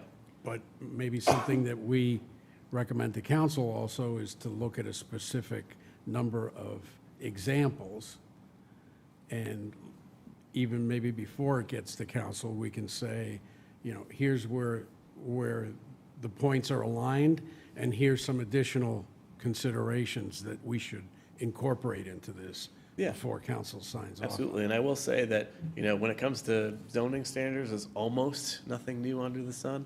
So all of these standards were developed from existing standards in Northern Virginia, where there's a high concentration of these data center Yeah. campuses.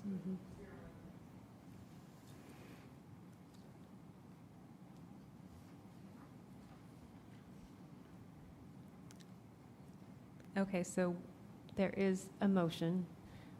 We got back into questions. Is there a second? Yeah, I will second this to move it along for debate at county council. I think there are still a lot of things that need to be sorted out. This is a great start, but I think they're really going to be the ones in the forum with the feedback that can really develop this more than we are able to do here. I will say that however we could convey our concerns about impact to public utilities of adding data centers, and that they receive that information. That's water and electric, right? Yes, and when I say that, I wasn't, it's how that affects that supply, which would also have an effect on the community at large. And, Right. and I think you should look at it in an emergency situation too, Jonathan. If you're in a drought, that's another review of what the limitations are in emergency conditions, you know what I'm saying? To say, water, okay, what are your limitations to usage in droughts? I think that should be considered. And it could be at the BZA level or whatever discussed, but When it comes to drought standards, we're talking, you're talking public water. Yes. That's going to be driven by the public utility. So they've got standards that are going to I apply broadly understand. to everybody. Right. Yeah. But sometimes they vary depending on what stage the drought is. Trust me, I've been doing this for years. Okay. So I'm just saying that should be something in there, including during drought or issues with electric, the grid or whatever, that they can make other limitations of what, during emergency situations, like drought for water. Well, the only thing you'd want to be careful of, and this is what I mentioned, the limits to zoning authority, is you wouldn't want to have a York County entity, say the York County BZA, placing a limit on what No, I'm not saying water, Right. even in a drought scenario, that a public utility provider, say the city of Rock Right. Hill, could provide to their water customers. I'm just saying, right, what I'm saying is that utility should have, if we're talking, well, yeah, I see what you mean. I see what you mean. And I also If want to you do go- yeah. what I'm talking about, what I talked about earlier, from adjacent property lines, okay? You're here, there should be a vertical, if that is put on like a 10-foot pad, that should be even further away. If it's higher, it's based on mean sea level elevations from the property line to here. If you increase that pad, you need to have some kind of stipulation in there. You need to be even further back. You see what I'm saying? I'd like for the council to evaluate that situation. Okay. So you're So- you're wanting to evaluate the difference between grade measurement and elevation measurement. Correct. Street level versus Okay. elevation. And, all of this is for the record and for a full commission recommendation to county council. So you all might have individual things that you want to recommend, Right, but make I sure it's included in the motion so that it's what you're speaking as one group. That's why you table to get more information to bring to council for full approval. This is So not how do we part do of it. that? I'm sorry? How do we do that? Our homework assignment to kind of Well, summarize? we can add these requirements. Are we Or- ready to do all of those tonight, or do we say, hey, Well, that'd be, next meeting, by then we have a list, or put a self-imposed deadline of all of these things we want council to consider? Even if it gets, so, for the public's benefit, the BZA can say, we're not gonna approve the special exception, so you can't put the data center here, correct? Yes, sir. Right. So at that level, they can say no data center. That's right. But if somehow one does, we can put, as many stringent requirements there to measure the noise, as you mentioned, Which is water already in here. and whatnot. Right. And so how do we put that list of concerns together where, in a timely manner, where we feel like we've put everything out there that we want them to consider? Because can we do, I don't think we're ready to do that tonight, are we? Well, let's ask the question a little different way. I understand that everything that's being proposed is to change the way this is handled, put those special exceptions in, et cetera, et cetera. So if we take no action tonight, we delay that process, right? Exactly. So in other words, if we've taken no action on this recommendation to council, we need to go through another cycle. So Other here's things what would I'll, have to happen, okay? So in the meantime, if there is an expansion plan put forward, it would be approved under the current rules, and the BZA would have no opportunity to say I anything? have a nuanced answer for you on that. Okay, great. So, when a typical text amendment process starts with you all, that is not the case here. So, council has already had first reading on the ordinance that you're reviewing tonight, and they also, as part of that, enacted the pending ordinance doctrine.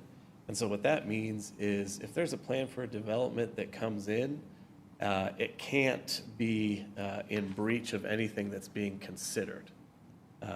So in effect, if you had a development that came forward now, they would not be able to move forward without a special exception being approved. Okay. First. So in terms of an emergency and delaying things, there's not that element to it. I will say the part of the schedule, second reading and the public hearing is at the next council meeting.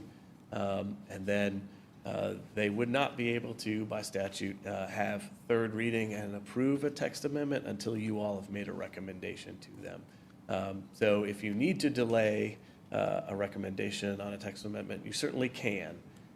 Whether or not that impacts county council's schedule depends on your choice there. And if you want to entertain a special call meeting, or if you address it, or if council is willing to move that third reading out. There's nothing that All right. holds that schedule in place. I'm not sure if this is the right point or not, but I'd like to jump into executive session real quick for some legal advice about this process and how it interfaces with county council. Good idea. So I make a motion to do that? That's a proper motion. He specified that it's on the issue you all are considering, so you need a second and a vote to go into executive session. I'll second. Go ahead. all those in favor?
I have a pending motion with a second, and I would like to recommend a proposal to that an amendment to that proposal.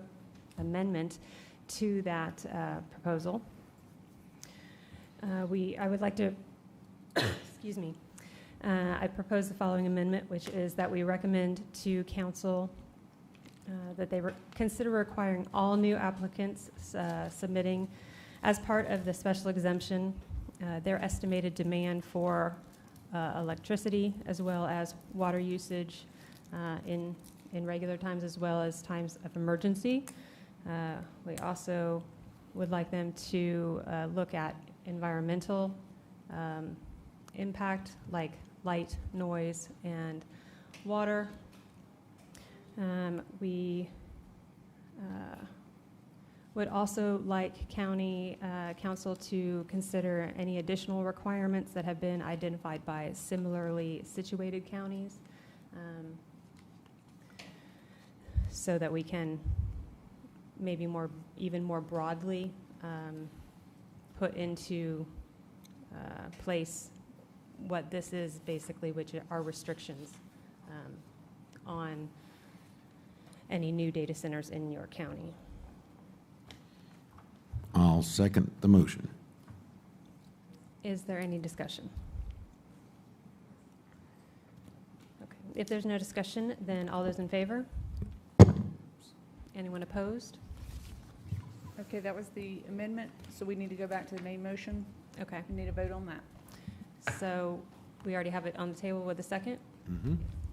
Any additional discussion on that First Amendment? I'm sorry, what are we voting on? So we basically added those amendments to the first motion. I see. Got you. And now, Thank you. okay. Any discussion on that first one? If not, all those in favor? Anyone opposed? And we'll write that up more succinctly to pass along to county council. Before we move on to our preliminary plats, I would just like to address the folks that are here. We do appreciate you coming out. Unfortunately, this is just not the forum for typically for public input. We are only a body that makes recommendations to council. We absolutely understand that this is an important, all of these are important decisions, and that it is, there are lots of different things to consider. I hope that you understand that what we voted on tonight actually makes things more difficult moving forward for data centers to come into the county. There are a lot more things that will need to be considered, and even on those properties which are already being built, if there is an expansion, that would then be covered under any new requirements, that are put forth by county council. So just wanted to let you know that. Okay, so we need to move on now to our preliminary plats. You guys did do two great things. But one thing that everybody in this county is forgetting, and I appreciate you pausing, I know this is the right time, I apologize, is the impact to the residents that have lived there for 50-plus years that knew nothing about this, and their neighborhoods being entirely encapsulated by this project. It was done well before all this second phase, and that's why we're here to talk to you guys. People have done a lot of due diligence to provide y'all information. Second reading at council is in April, so definitely I recommend. Thank you all. Sorry, Marion, go ahead.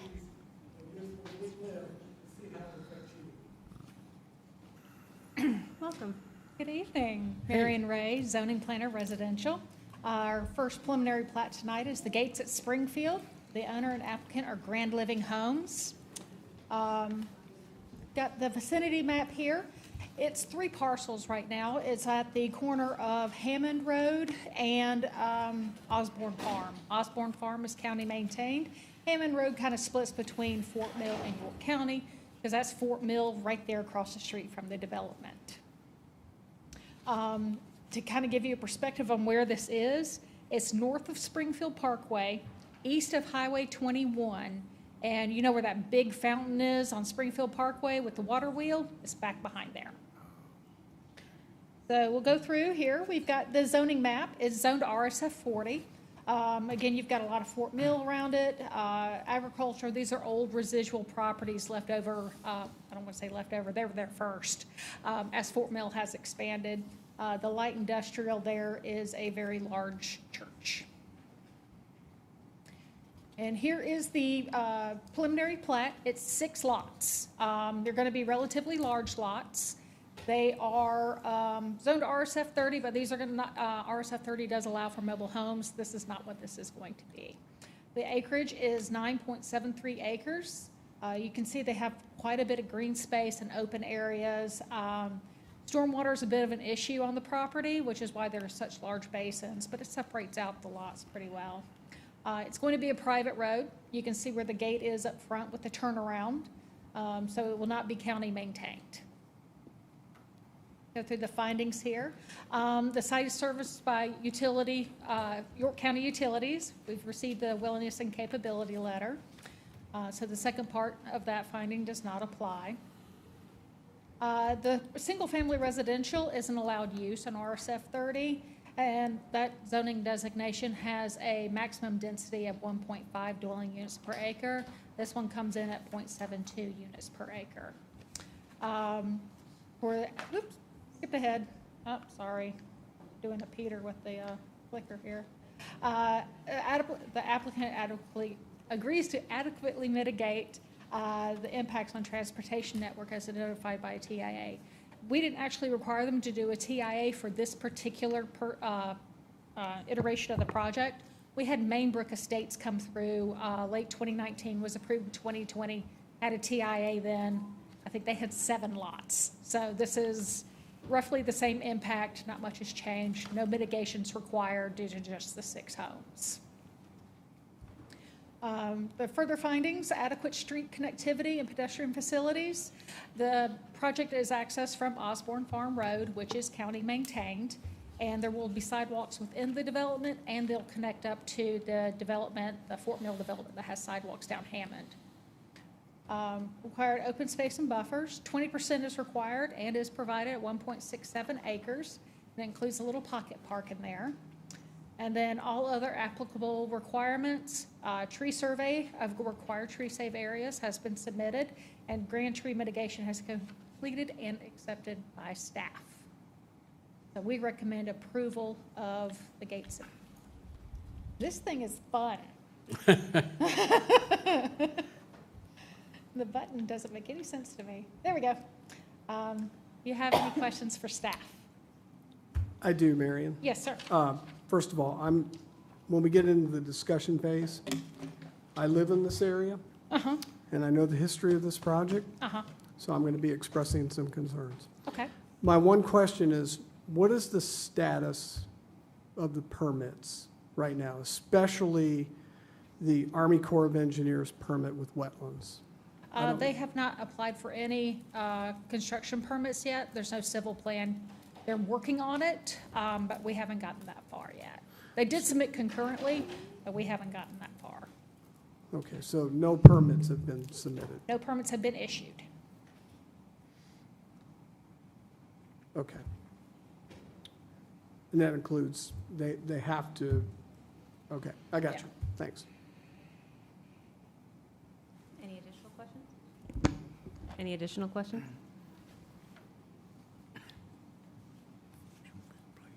Is there a motion? I'll make a motion to approve. I'll second. Discussion? Okay, here's where I come in. So,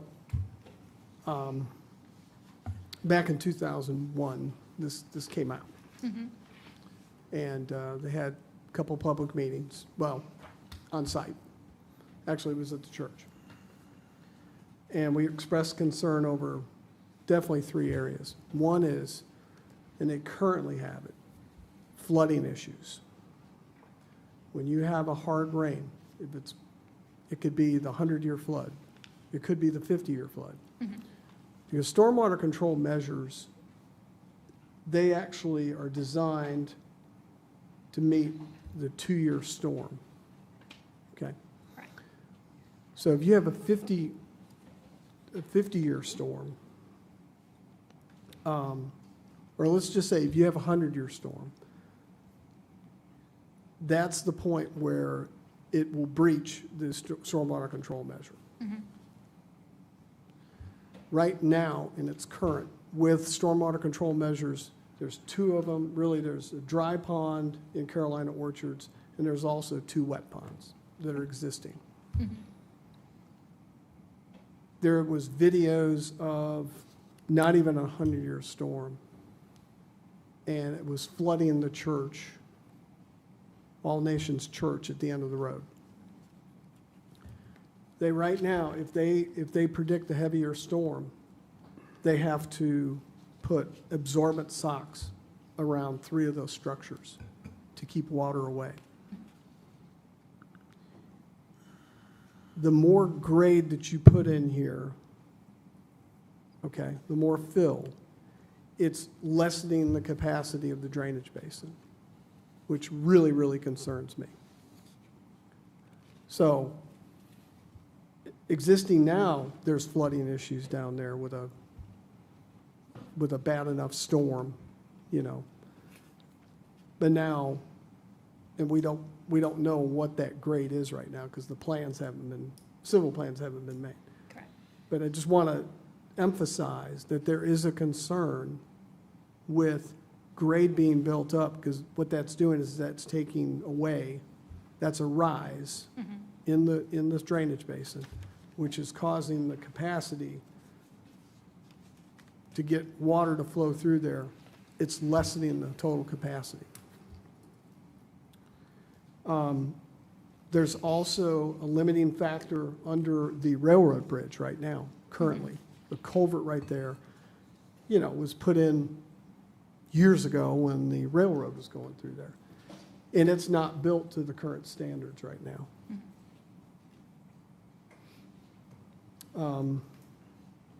And as I had pointed out, grading in that area, even additional grading, even a foot, would cause issues. Even they magnify once you build the grade.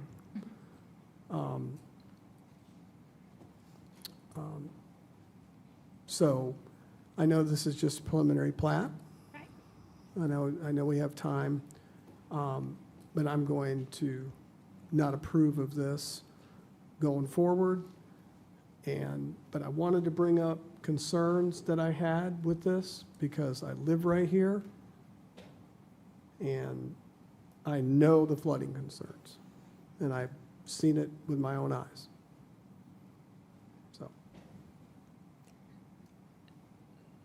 So can I ask a question? What types of permits in terms of things like that are required as we move forward? They would have to go through the civil engineering permit process. Engineers would determine the need for stormwater detention. They would have to go through, they've got a blue line stream there, so Army Corps would probably be involved with quite a bit of it. But it would be reviewed by our infrastructure staff who handles stormwater and water runoff in general. We have floodplain administrator, and they're all headed by an engineer. So if they have questions, they have an engineer to reach out to. Is there ever input from surrounding communities in something like that? I mean, I'm just saying if there's, personal knowledge of a particular spot, is that ever addressed? It can be addressed.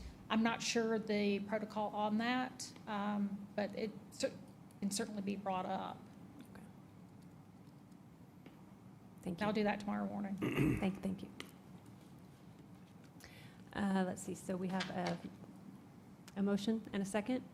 We've had some discussion. Is there any additional discussion? I just have one question. The stormwater requirements, are they just site-specific, or do they also take into consideration surrounding properties, as Tom was talking about, the church and the railroad trestle?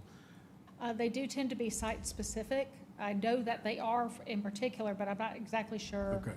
about the calculations of runoff from neighboring properties, how that is determined. Thank you, Marion. Yes, thank you. All of those in favor? Anyone opposed? Are you opposed? Go. There you go. Thank you. And now moving on to our last preliminary plat of the evening.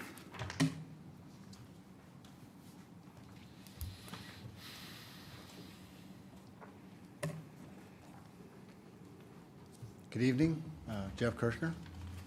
Preliminary plat for Sage Mill subdivision at Hare Road. Here's the vicinity map. Shows basically a wooded parcel at the end of Hare Road, close to Fort Mill Parkway. Does abut Fort Mill.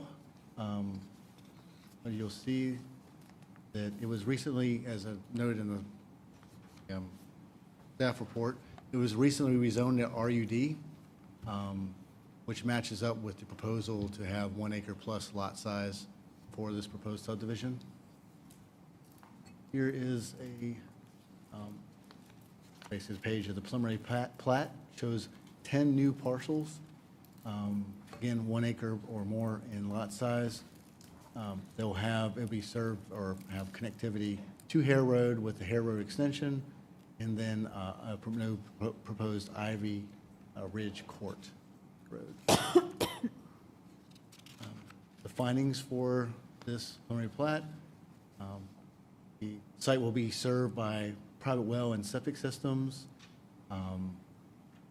There will be there's a note placed on the plat that indicates the permits will be obtained through SCDES.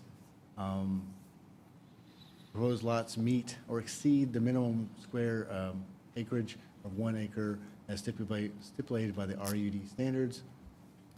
Written statements from the SCDES indicate the approval of septic tanks is not required due to the proposed lot size, but going through the civil plan process and the final plat process, they will have PERT tests for those lots. Finding number 2, the proposed land use and density complies with the zoning district requirements. This is a single-family residential is an allowed use in the RUD district. It has a maximum density allowance of 1 dwelling per acre. This is 20 acres with 10 units, so it's about 0.5 dwelling units per acre. Number 3, the applicant agrees to adequately mitigate the impacts to the transportation network and as identified by a traffic impact analysis. This is a pretty small subdivision with only 10 lots. There wasn't a traffic impact analysis, but you can see it's going to be served by extension of the public roads. Finding number 4, development provides adequate street connectivity and pedestrian facilities. Development has access to Hare Road, which will be extended again to Hare Road Extension, and also the new road Ivy Ridge Court. Sidewalks are not required in RUD district, which is part of the reason they had it rezoned, also to match with the lot size they were proposing for this subdivision. The required open space and buffers have been provided. The plat actually provides over 20% of open space, but they rezoned to RUD district. They don't require it, but they have provided on the preliminary plat. And all other applicable standards, a tree survey and tree save area has been reviewed and approved by staff for this project. So because it meets all these findings, staff recommends approval of this subdivision, the roads that go along with it. Questions?